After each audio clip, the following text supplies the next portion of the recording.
Hi friends, ஆடி மாதம் பிறந்தாச்சு. வாங்க ஆடிப்பட்டம் தேடி விதைப்போம். நமது பாரம்பரியத்தை குழந்தைகளுக்கும் கற்றுக் கொடுப்போம். ஓணாமுட்டை எப்படி இருக்கும் என்று பார்ப்போம். வாங்க வீடியோக்குள்ளே போகலாம்.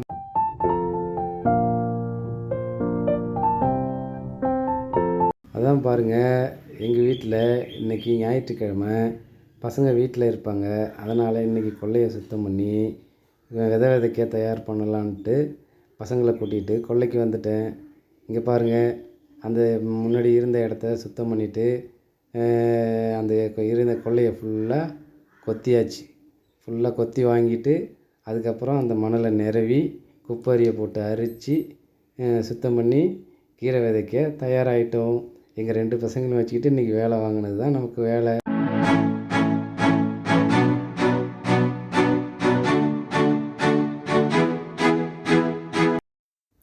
இவன் தான் நம்ம பெரிய பையன், காலேஜ் ஃபைனல் இயர் படிக்கிறான். அவனுக்கும் கொத்துறதுக்கு கற்றுக் கொடுக்குறான். அங்கே பாருங்கள், எறும்பு கடிச்சிருச்சு. அதான் முடியாரான் தாண்ட.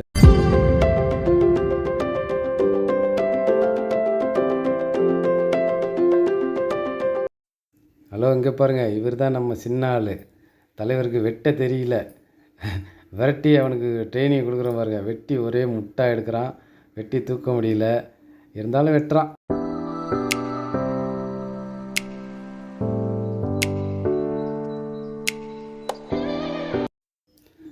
அப்புறம் பாருங்கள், இது வந்து பனங்கிழங்கு மூடை போட்டுக்கிட்டுருக்கோம். பனங்கிழங்கு தரையிலையும் போடலாம். தரையில் போட்டால் உள்ளே கிழங்கு அவ்வளோ வலுவாக இருக்காதும்பாங்க. நமக்கு வெட்டி எடுக்கவும் சிரமமாக இருக்கும். அதுக்கு ஒரு 1.5 அடி மேடு கட்டி அந்த மேட்டு மேலே பனங்காயை புதைக்கணும். அப்போ நம்ம அந்த போடு மண் கிழங்கு நல்லா தடிமனாக இருக்கும். நமக்கு வெட்டி எடுக்கிறதுக்கும் சிரமம் இல்லாமல் இருக்கும். அது பார்த்துங்க, எவ்வளோ ஹைட் பண்ணி அதுக்கப்புறம் போட்டிருக்கோன்னு. இப்படி தான் பனங்கிழங்கு மூடை போடணும். இது நம்ம வீட்லேயே பின்னாடி இருந்த மரத்தோட பனங்கொட்டை. அது ரொம்ப நாளாக விழுந்தது சேமித்து வச்சுருந்து இப்போ இன்றைக்கி அது ரெடி பண்ணி பனங்கிழங்கு மூடை போட்டிருக்கோம். ஓகே.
அதான் பாருங்கள், இப்படி தான் பனங்கிழங்கு பதியம் போடணும். போட்டு முடித்தாச்சு. பாருங்கள், கொல்லையை கொத்திட்டு இருக்கக்குள்ளே ஓணாமுட்டை இருப்பதை பார்த்துட்டோம். பாருங்கள், இதுதான் ஓணாமுட்டை. இது இதை நம்ம சேதாரப்படுத்தக்கூடாதுங்கிறதுக்காக மண்ணிலேயே உள்ளேயே வச்சு நாங்கள் மூடி அதை பாதுகாத்துட்டோம். ஏன்னா ஓணான் நம்மளுடைய விவசாயத்துக்கு ஒரு சுழற்சி முறையில் உள்ளது. அதனால் அதை நம்ம வீணாக்கக்கூடாது. அதுக்காக மண்ணிலே வச்சு மூடி.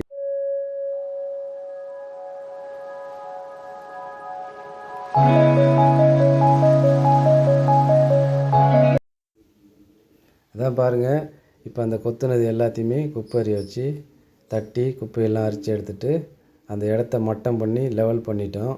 இப்போ லெவல் பண்ணி முடித்தாச்சு. இதுக்கப்புறம் அது விவசாயத்துக்கு தயாராகிடுச்சு. இப்போ இதில் என்ன விதைக்க போகிறோம்னா, கீரை விதையை விதைச்சிட்டு ஒரு 3 பத்தி இல்லை ஒரு 2 பத்தி வெண்டை கொத்தரம் இது பத்தியாக அதில் ஊனிடுவோம். இது கீரையும் விளைஞ்சிரும், வெண்டை கொத்தரமும் வளர்ந்துடும். இது இல்லாமல் பக்குழி பரங்கின்னு சொல்கிறவங்கள அது போட்டிருக்கோம். அவரை, பீக்கன், பாவை அது ஓரத்தில் போட்டிருக்கோம். அது படர ஆரம்பிச்சிதுன்னா அதுக்கு ஸ்டைலில் ஒரு பந்தல் போட ஆரம்பிச்சிருவோம். இதுதாங்க நம்ம வீட்டு தோட்ட விவசாயம்.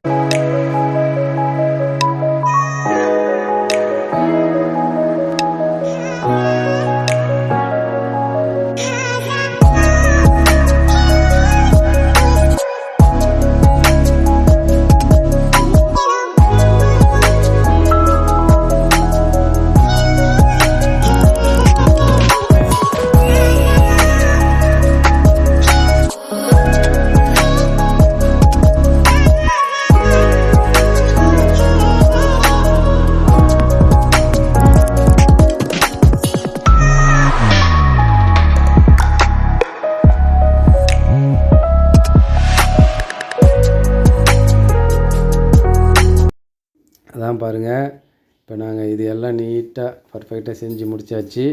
இப்போ இது வந்து நம்ம வீட்டு தோட்டத்தில் இப்படி தான் பசங்களுக்கும் கற்றுக் கொடுக்கணும். நம்ம பாரம்பரியத்தையும் விடாமல் நம்ம வீட்டிலையே காய்கறிகளை ரெடி பண்ணி சாப்பிட்லாம். ஏன்னா இது வந்து கொஞ்சம் கூட எந்த ஒரு ரசாயன உரமும் இல்லாமல் நம்ம வீட்டு தோட்டத்தில் செய்யக்கூடியது.